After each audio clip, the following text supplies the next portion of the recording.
Good morning, 10th class. Welcome back to your own channel. Today's worksheet is again from Nelson Mandela. इस chapter से आपकी third worksheet है. पहले आप दो वर्कशीट्स में पढ़ चुके हैं कि नेल्सन मंडेला साउथ अफ्रीका के पहले ब्लैक अफ्रीकन प्रेसिडेंट थे. इन्होंने बहुत ही कठिनाइयों का सामना करते हुए एक सोशल इनजस्टिस जो कि काले लोगों के अगेंस्ट गोरे लोग वहाँ के वाइट स्किन पीपल करते थे अगेंस्ट डार्क स्किन पीपल, उसको इन्होंने ख़त्म किया. तो आपने देखा कि किस तरह से वो इनॉग्रेशन के दिन वो इकट्ठे होते हैं और सेलिब्रेट करते हैं. तो आइए हम आगे पढ़ते हैं. अब बच्चा, यहाँ पे मैं आप लोगों को एक बात बताना चाहूँगा कि यहाँ पे बार बार एक बात आती है autobiography. What does autobiography means?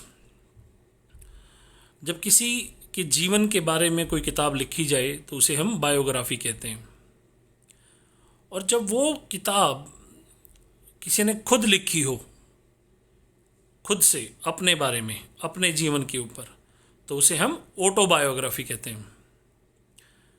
तो let's start with the passage. In the life of every man has in life every man has twin obligations: obligation to his family, to his parents, to his wife and children, and he has an obligation to his people, his community, his country. In a civil human society, each man is able to fulfill those obligations according to his own inclination and abilities. But in a country like South Africa, it was impossible for a man of my birth and color to fulfill both of obligations. In South Africa, a man of color who attempted to live as a human being was punished and isolated. तो mister Nelson Mandela says कि हर किसी इंसान के दो कर्तव्य होते हैं. एक कर्तव्य अपने परिवार, अपने पति, अपने पत्नी, अपने बच्चों, अपने माँ बाप की तरफ, अपने घर की तरफ, अपनी फैमिली की तरफ, और दूसरा कर्तव्य अपने लोगों की तरफ, अपनी सोसाइटी की तरफ, अपने देश की तरफ. तो हर कोई एक आम जीवन में कोशिश करता है कि दोनों कर्तव्यों को अपना पूरा करे. वो अपने अपने इंक्लिनेशन, अपने झुकाव की तरफ, किस तरफ उसका झुकाव ज़्यादा है, उसके अनुसार दोनों ही ऑब्लिगेशंस को पूरा करने की, जितना वो कर पाए उतना पूरा करने की कोशिश करता है. लेकिन मिस्टर नेल्सन मंडेला कहते हैं कि साउथ अफ्रीका के जो हालात उन दिनों थे, उन दिनों में किसी भी ऑब्लिगेशन को पूरा करना एक डार्क स्किन पर्सन के लिए बहुत मुश्किल था, क्योंकि वहाँ हालात नॉर्मल नहीं थे. क्यों नहीं थे हालात नॉर्मल बच्चों? जैसे मैंने अभी बताया कि डार्क स्किन पीपल्स के अगेंस्ट बहुत ज़्यादा जुल्म किए जाते थे. उन्हें इंसान भी नहीं समझा जाता था. और अगर कोई डार्क स्किन पर्सन उसके अगेंस्ट जाकर अपने आप को एक नॉर्मल आदमी की तरह एक ज़िंदगी जीने की कोशिश करता था तो उसे आइसोलेट कर दिया जाता था, उसे समाज से बहिष्कृत कर दिया जाता था. आइसोलेटेड यानी अलग कर दिया जाता था. I was born free. Mister Mandela कहते हैं मैं पैदा तो फ्री हुआ था. Free in every way that I could know. जितना मुझे उस वक्त पता था तो उस वक्त के हिसाब से मैं हर तरीके से फ्री था. Free to run in the fields near my mother hut, free to swim in the clear stream that run through my village, free to roast miles and under the star and ride the board back on slow moving bulls. मैं आसमान के नीचे दौड़ने के लिए free था, नदी में तैरने के लिए फ्री था. अभी जो बुलक्स चल रहे होते थे, जो बैल चल रहे होते थे, उनकी सवारी करने के लिए फ्री था. तो बचपन में जो भी एक बच्चा करता है उन हर काम के लिए मैं अपने आप को फ्री फील करता था. It was only when I began to learn that my boyhood freedom was an illusion. और कुछ दिनों बाद मुझे पता चलने लगा, इल्यूजन यानी आँखों का धोखा. जो मुझे जो फ्रीडम दिख रही थी वो महज मेरी आँखों का एक धोखा थी. When I discovered as a young man that my freedom had already been taken from me, that I began to hunger for it. और जैसे जैसे मैं बड़ा होने लगा और मुझे पता चलने लगा कि मेरी आज़ादी तो मुझसे पहले ही छीनी जा चुकी है, यह तब था जब मुझे उस आज़ादी के लिए भूख और ज़्यादा लगने लगी। आई हंगर्ड फॉर इट, मुझे उसकी तड़प होने लगी। At first as a student I wanted freedom only for myself. शुरुआत में जब मैं एक विद्यार्थी के रूप में था, जब मैं पढ़ रहा था, तो मुझे लगता था कि मुझे आज़ादी सिर्फ अपने लिए चाहिए।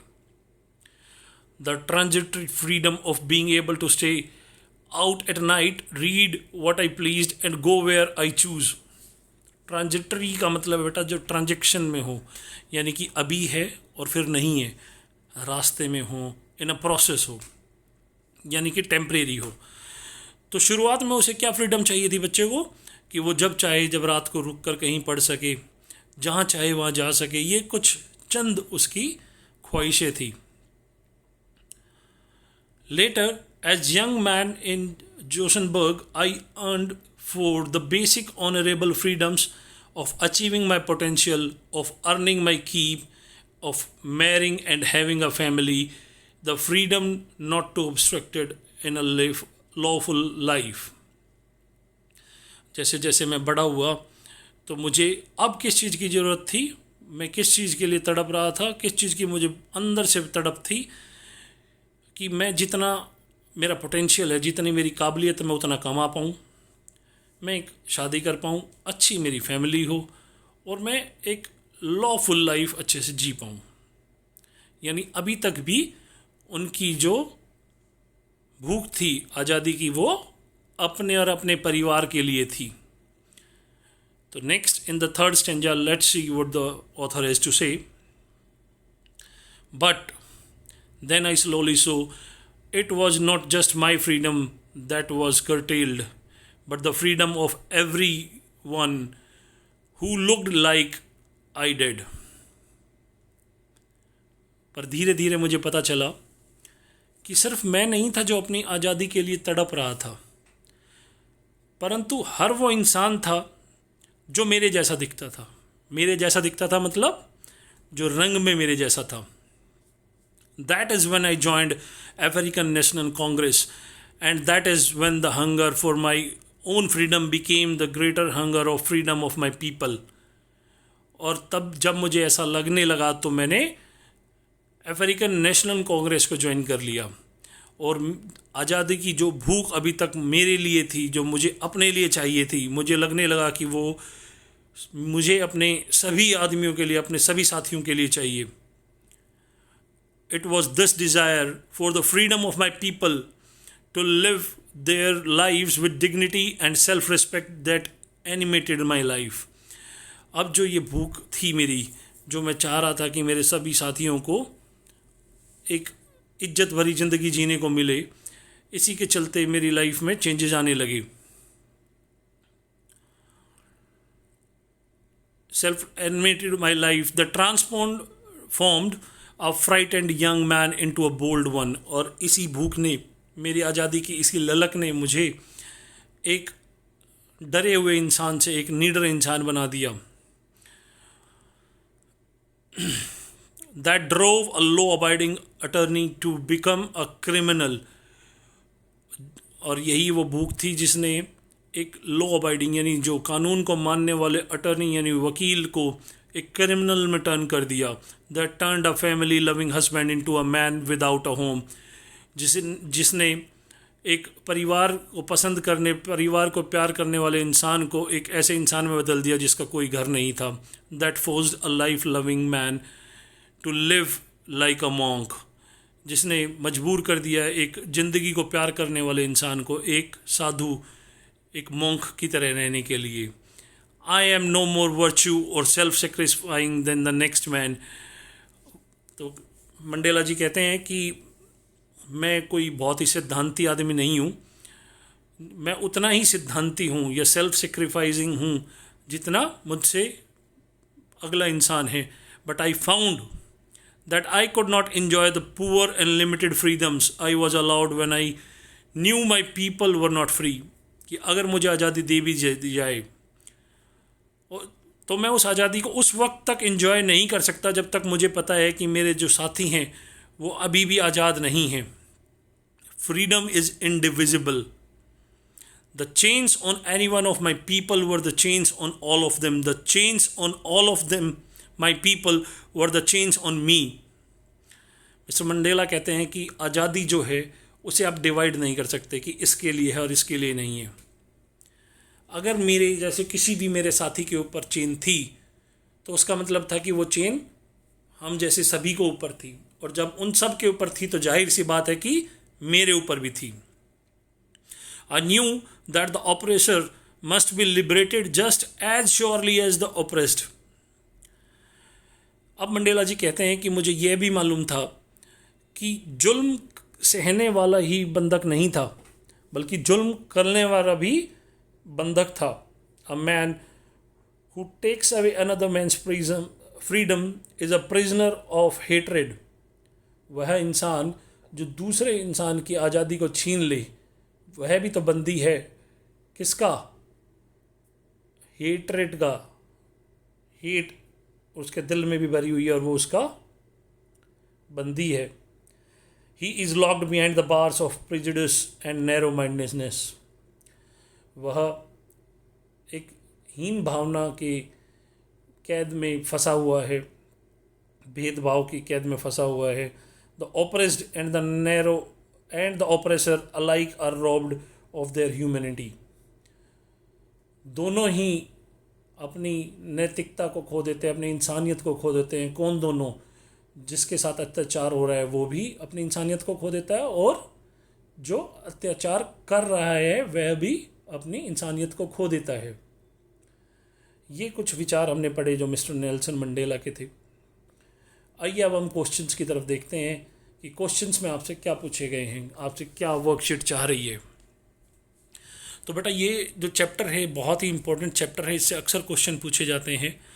अगर आप ये छोटी छोटी बातें जो अब आपको क्वेश्चंस में पहले 2 शीट में बताई गई है और इस शीट में भी बताई जा रही है, अगर इन्हें भी याद कर लेंगे तो इन चैप्टर में से आई हुई कोई भी क्वेश्चन को आप कर सकते हैं, क्योंकि ये छोटे छोटे क्वेश्चंस हर इम्पोर्टेंट पहलू को टच करते हैं. नाउ मैंने क्वेश्चंस आपके लिए दूसरी शीट पे कर दिए हैं. आइए देखते हैं. What are the obligations that every man has in life. तो कहते हैं क्या ऑब्लिगेशन है नेल्सन मंडेला की, क्या सोचते हैं कि क्या ऑब्लिगेशन होते हैं हर इंसान के. तो 2 ऑब्लिगेशंस बताए गए हैं कि हर इंसान के होते हैं. एक उसकी फैमिली, उसके बच्चों, अपनी पत्नी की तरफ, और दूसरा उसके देश, उसके लोग, उसके सोसाइटी की तरफ. तो उसी को हमने ये आंसर में लिखा है बेटा, आप इनको नोट डाउन कर सकते हैं और इन्हें याद भी करना है. जल्दी मैं आपका टेस्ट लेने वाला हूँ. What is important for a man of Mandela's birth and colour to discharge his obligations. Why was it important for a man of Mandela's birth and colour to discharge his obligation. अब वो पूछ रहे हैं कि Mandela का जो रंग था, यानी कि डार्क स्किन्ड जो थे, वो लोग अपना ऑब्लिगेशंस, अपना कर्तव्य, जो ट्विन ऑब्लिगेशंस की हमने बात करी है, उसे पूरा क्यों नहीं कर पाते थे, क्यों इम्पॉसिबल था उनके लिए. तो जैसा बेटा हमने बताया कि उनके साथ इतना भेदभाव होता था कि वो दूसरों के प्रति अपना कर्तव्य तो छोड़िए, अपने आप के लिए भी अब कुछ नहीं कर पाते थे.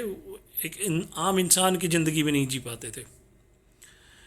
What kind of freedom did Mandela earn for as a man. वो कहते हैं किस तरह की भूख थी उनके, जब वो एक मैन थे, एक आदमी के रूप में उनकी किस तरह की भूख थी फ्रीडम की, कैसी फ्रीडम वो चाहते थे. Mandela earned for the basic and honourable freedom of achieving his potential, freedom of earning income and freedom of marriage. वो चाह रहे थे कि जितना वो कर सकते हैं उतना करने की उन्हें आज़ादी हो, उन्हें कमाने की आज़ादी हो, उन्हें शादी करने की आज़ादी हो, उन्हें एक परिवार रखने की आज़ादी हो, और एक आम ज़िंदगी जीने की आज़ादी हो जो लॉ उन्हें अलाउ करता है, जो कानून उन्हें अलाउ करता है, ऐसी ज़िंदगी जीने की उन्हें आज़ादी हो. Why did Mandela join the African national Congress. तो अफ्रीकन नेशनल कांग्रेस की ज्वाइन करी, जैसे कि मैंने आपको बताया कि उन्हें जब इस बात का एहसास हुआ कि आज़ादी उन्हें सिर्फ अपने लिए नहीं बल्कि अपने जैसे लाखों करोड़ों लोगों के लिए चाहिए जो उन जैसी स्किन वाले हैं, जिनके साथ सबके साथ भेदभाव हो रहा है. उन्होंने नेशनल कांग्रेस को ज्वाइन किया. Why did Mandela say that freedom was indivisible. मैंने अभी आपको एक्सप्लेन करा कि क्यों आज़ादी जो है वो अभाज्य है, उसके टुकड़े क्यों नहीं किए जा सकते। तो वही इसका आंसर होगा। और फिर आपका छठा क्वेश्चन आपसे लास्ट क्वेश्चन पूछता है, does Mandela think the oppressor is free. तो मंडेला को क्या ऐसा लगता था कि जुल्म करने वाला जो है, दबाने वाला जो है, वो आज़ाद है। तो बेटा जैसा अभी हमने पहले भी डिस्कस करा कि उन्हें लगता था कि आज़ाद कोई भी नहीं है, ना जुल्म सहने वाला और ना जुल्म करने वाला, क्योंकि जुल्म करने वाला तो हेट्रेड का गुलाम है। अब वो पूछते हैं कि इनमें से जो है कौन से क्वेश्चन जो है आपके पहले, मतलब ये वर्ड्स आपको बताने हैं कि कौन से वर्ड्स का मीनिंग आपकी पैराग्राफ में ये सेम था। तो ड्यूटी का फुलफिल नहीं होगा बेटा, ऑब्लिगेशन होगा, कर्तव्य और duty. Then tendency is ability and temporary is transitory, मैंने आपको अभी एक्सप्लेन भी किया था। अनरियलिटी इज इल्यूजन, आंखों का धोखा अनरियल होता है। राइटियस इज वर्चुअस, ये ऊपर आया है। और pre conceived idea is prejudice. And with this, we will conclude this worksheet. The video has already become very long and we'll end it here. But I would like to add, student, इस साल आपका 10वीं class का board का exam होने वाला है। तो मैं आप लोगों से बार बार रिक्वेस्ट करूँगा कि आप सीरियसली पढ़ाई शुरू कर दें। जो आपको वर्कशीट दी जा रही हैं, इन्हें पढ़ना शुरू करें, देखना शुरू करें, इन चैप्टर्स को पढ़ें। कोई डाउट आता है तो मुझे कमेंट करके पूछें। तो thank you for watching the video. Have a nice day. Thank you very much.